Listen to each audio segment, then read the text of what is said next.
हाथ छेड़े दिए और उठे कांदते मार्केट माए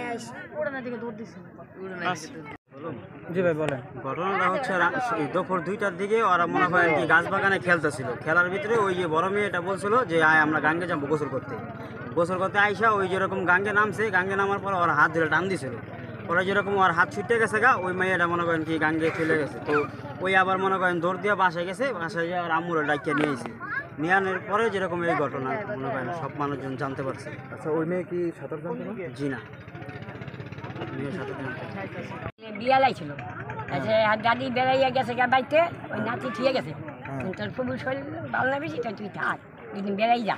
ওই মুসলিম মাদ্রাসা বন্ধ দিছে, আইসে ওই যে বিয়ানের কয়টা বাজে যে ম্যাক নামছে, এই ম্যাকের সময় আমার নাতি নিয়ে ওই সবে ভিজছে, ভিজে অঙ্ক নো গাঙ্গে নাইতে যাই। আমার নাতি আমি বলছি না গাঙ্গে যাম না, আমার আম্মু মারবো, না দেখবো না আমরা পড়াই নিয়েছি যাবো। এই পড়াই নাইতে চাইছে, আমার নাতির হাত দুটো ডুব দিছে, ডুব দিয়ে আর উঠতে পারে দেখি এই স্যার।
আপনি পেয়েছেন নাম সংবাদ দিয়েছেন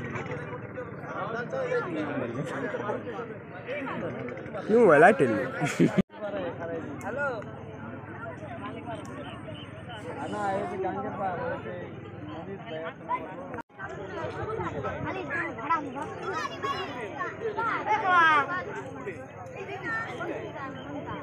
নাম ভাই ভাই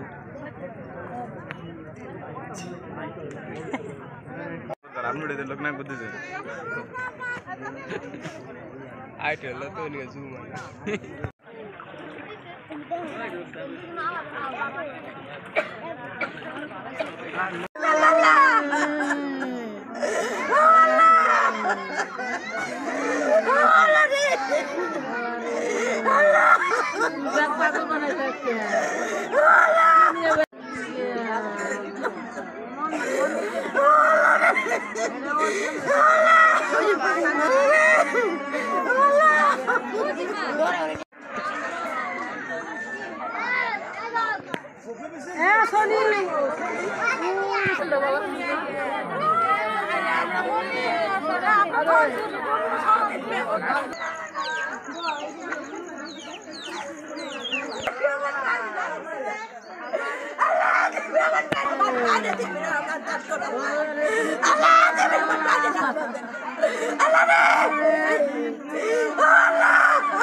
তিনটা 15তে সংবাদ পাই শিবচর ফার্স্ট স্টেশন থেকে আমাদের মাদারবি ফার্স্ট স্টেশন সংবাদ যায় যে 14 থেকে 15 বছরের একটি মেয়ে চর শ্যামল এলাকায় আরেলখা নদীতে গোসল করতে গিয়ে পড়ে যায়।